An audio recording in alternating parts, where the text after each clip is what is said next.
Thoughts on Twin Peaks Episode 9. It's written by Maya McBriar and read by Laura Stewart.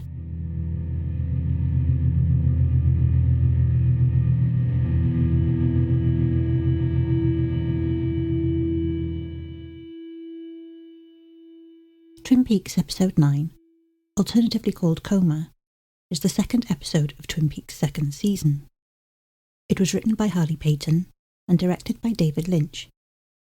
The episode aired on October the 6th, 1990, and saw a drop in ratings compared to the Season 2 premiere. Originally, there weren't any titles for the episodes, so most old-school fans like myself simply knew this to be Episode 9, a pivotal one, where things in Twin Peaks begin to get a bit weirder and certainly a lot darker. A Mind That Wanders. At the Great Northern, Dale and Albert have breakfast while discussing Laura's murder. Key elements of their conversation are a brief account of Tibetan history, Dale's decision to show Renette a sketch of Bob, Jacques' autopsy, and Dale's missing ring. They also discuss Dale's hope that Shelly is ready to talk about the mill fire, and Albert reveals that Wyndham Earle is on the loose. Albert's sarcasm is quite enjoyable in this scene. I also like how Albert is concerned about Dale's health after being shot, and how Dale expresses his pleasure that Albert is on the case with him. I find their mutual respect for one another charming, despite the differences in their approach. Albert's snappy dialogue is a true credit to Harley Payton's writing as well. I did find it hard to believe that despite both their brilliant minds, somehow Dale and Albert missed that Mr. Lee, or Cousin Jonathan, was watching them from a nearby table. Also, the curious appearance of a barbershop quartet in the background is fun in a quirky way, and keeps the overall tone of the conversation on the light side, but it feels a little unnecessary. Do you see green corn on that plate? Donna has a strange encounter while delivering Meals on Wheels to the Tremont house. Austin Lynch, David Lynch's real-life son, plays Mrs. Tremont's grandson, who is studying magic. It should be noted that his role was later played by Johnny LaPelle in Fire Walk With Me. There was also some fan speculation that the character might have evolved into Balthazar Getty's role in Season 3 as Red, aka Shelley's new man. This scene feels very Lynchian and mysterious, but I love this particular arc in Donna's character. Lara Flynn Boyle's version of Donna has always been my favourite. Lara plays Donna a bit darker and more soulful, and I always liked her scenes with Harold Smith, despite the awkwardness of his behaviour. The larger mystery of who Mrs. Tremont and her grandson truly are looms in this scene. It was my impression over the years that perhaps they wanted to draw Harold Smith out because he had Laura's secret diary. When Mrs. Tremont tells Donna, Mr. Smith does not leave his house, she almost seems frustrated, and it prompts Donna to slip her phone number under Harold's door. Are you in the train car? Dale and Harry have a humorous struggle with a pair of stools in Renette's hospital room. Dale shows her a sketch of Bob, which causes a dramatic response from Renette, thus confirming Bob is in the train car with her and Laura. The blend of humour and horror in this scene has a heavy impact. The mystery of Laura's murder really ups the ante, with Ronette's intense reaction to seeing Bob's face. The terror is real and raw, and it is keenly felt every time I watch this episode. The way Lynch focuses on Bob's sketch, so the viewer can experience the fright right along with Renette, always gives me a shiver. I also like how it clearly unnerves both Dale and Harry. Ben, where are those hickory sticks? In Ben's office, Ben and Jerry debate which mill ledger they should burn, while Jerry holds a treasured smoked cheese pig. After determining that both ledgers have merit, they ultimately decide to burn some marshmallows instead. In my opinion, at the core of Ben and Jerry's brotherly love seems to be a shared penchant for mischief. They also delight in each other's quirks. This scene, although brief, embodies that notion, as Ben has no reaction to Jerry's strange and possibly coked-out behaviour. Instead, Ben's ready with a bag of marshmallows that he just happens to keep handy in his desk. It's also impossible not to notice Ben's spotted socks, no doubt a nod to his own uniqueness. The dialogue does feel like a formulaic device that serves simply as a plot review, but the fun nature of Ben and Jerry's relationship makes it work in an endearing way. Deliver the message. Andy fumbles with tape as he tries to post a wanted flyer of Bob at the Double R. Major Briggs watches him curiously before he's approached by the log lady, who says her log has something to tell him. She translates on behalf of her log and tells the Major to deliver the message. There are so many elements of this scene that I adore. Despite being a short scene, the character development is incredibly strong. That's a credit to Lynch's directing style, and is a huge reason why Twin Peaks characters are so lovable. Andy's struggle with Scotch tape is true to his dim-witted nature, and the way Major Briggs watches him, almost as if he can't believe what he's seeing, amplifies the humour. In addition, I love how Norma puts Margaret in her place when she warns her not to throw her sticky pitch gum out in the diner. Margaret's expression is priceless, and reveals a bit of embarrassment at being so politely scolded. I imagine that in every small town, in every restaurant or bar, there are regulars like Margaret who confound the establishment. Nevertheless, Margaret's focus on Major Briggs is what's truly important. When she asks if he's proud because of the shiny objects on his jacket, Major Briggs answers with one of the best and most insightful pieces of dialogue his character ever spoke. Achievement is its own reward. Pride obscures it. The Major is not a proud or vain man, but a man of honour. The mysterious nature of his character, and of Margaret's, are heavy elements in Twin Peaks mythology. Having these two come together to reveal a message from the log, a mysterious character in its own right, really deepens the conundrum. For those who've read Mark Frost's book, The Secret History of Twin Peaks, and are familiar with Season 3 of Twin Peaks, this scene plays well with the idea that Major Briggs already has a strong understanding of Twin Peaks' supernatural secrets. I thought it meant I didn't have to take a bath. At the sheriff's station, Lucy has an encounter with a pesky fly. Andy confronts her about her pregnancy, and awkwardly reveals that he's sterile in the process. I do find this part of their relationship a little frustrating, but I accept that misunderstanding serves as comic relief, especially for Lucy and Andy. Unfortunately for Andy, the way he reveals that he's sterile does make him appear a little extra stupid. Fortunately for the viewer, it's funny to watch. Audreys Missing. In Harry's office, Hank mocks Harry's buck before obnoxiously signing his parole check-in sheet. Dale quickly deduces that Harry and Hank used to be friends.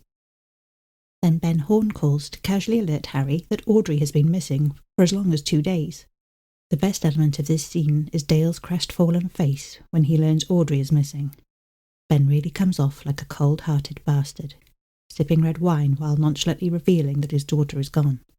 It's hard not to feel bad for Audrey, knowing her father is so disinterested in her whereabouts. The reveal that Hank used to be one of the best bookhouse boys is interesting. Harry certainly appears disappointed in Hank's life choices, but I sense there's also an undercurrent of guilt. Could something that happened between Harry and Hank in the past have led Hank toward a life of crime?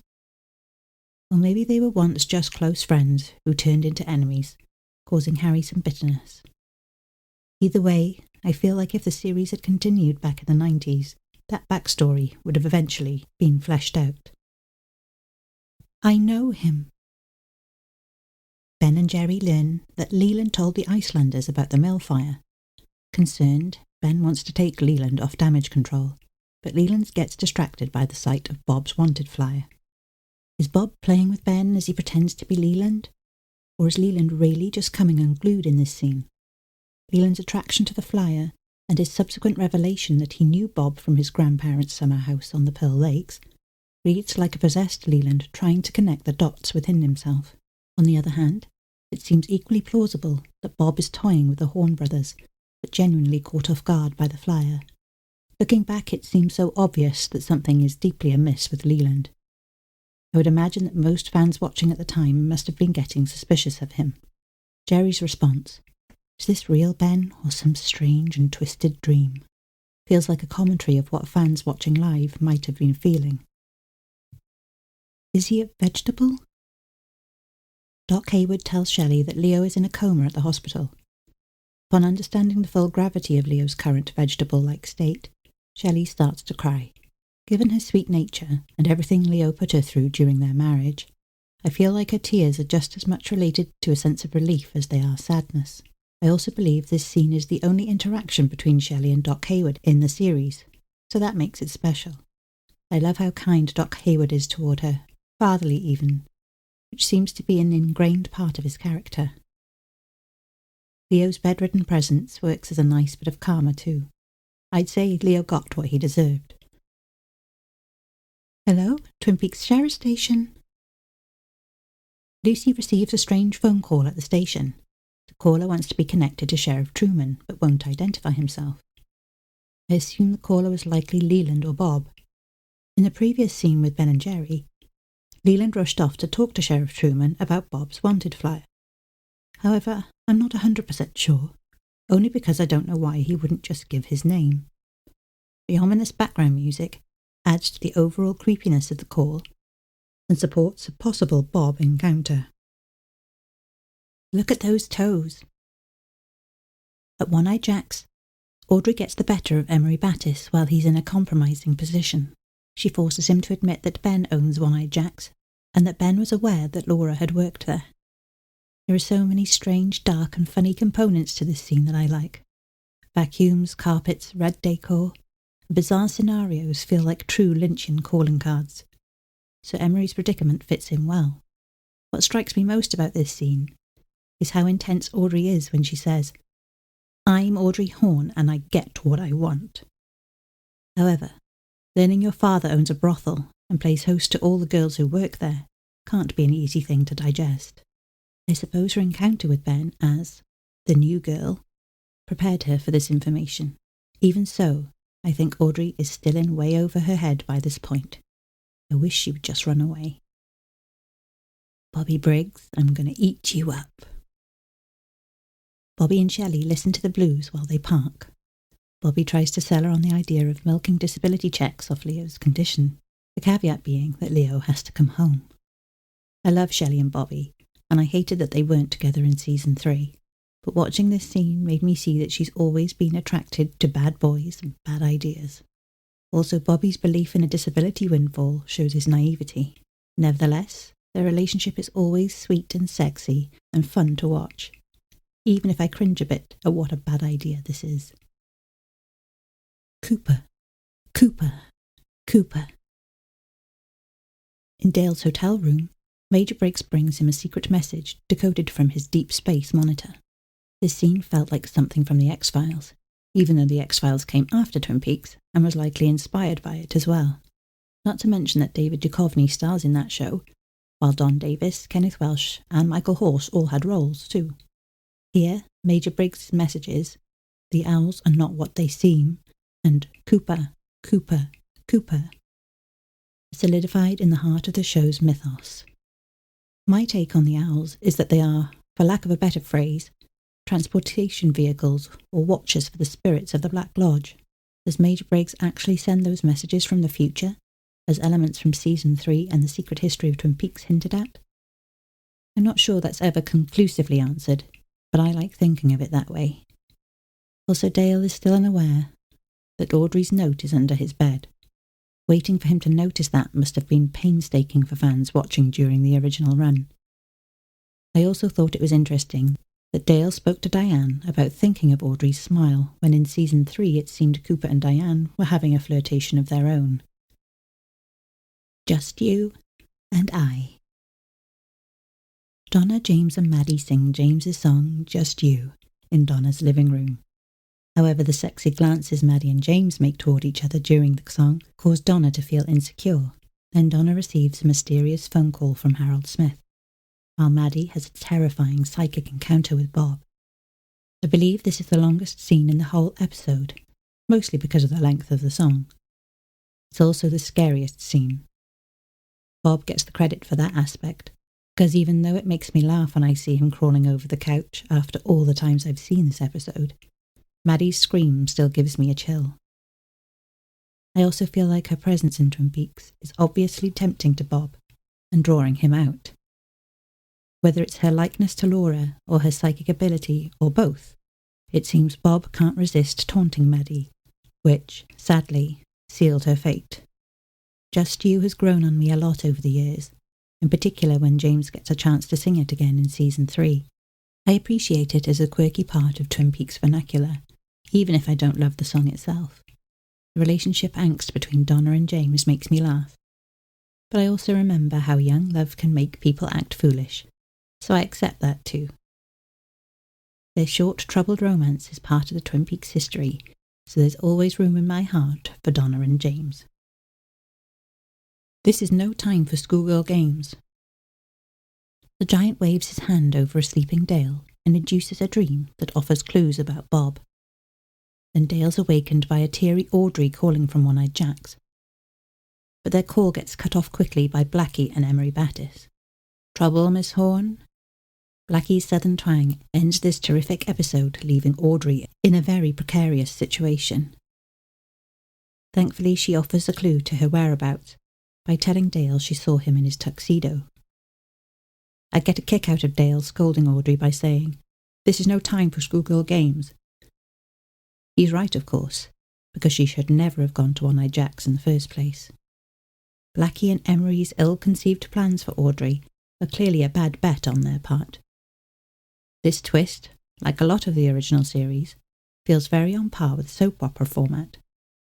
I've always been a fan of the soap opera genre, and that was the trend of television in the 90s, so I really enjoy this episode's Lynchian take on that platform.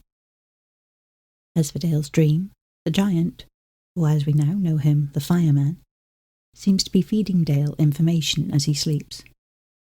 Dale dreams of Major Briggs saying, "The owls are not what they seem," as an owl's image is transposed over Bob's face.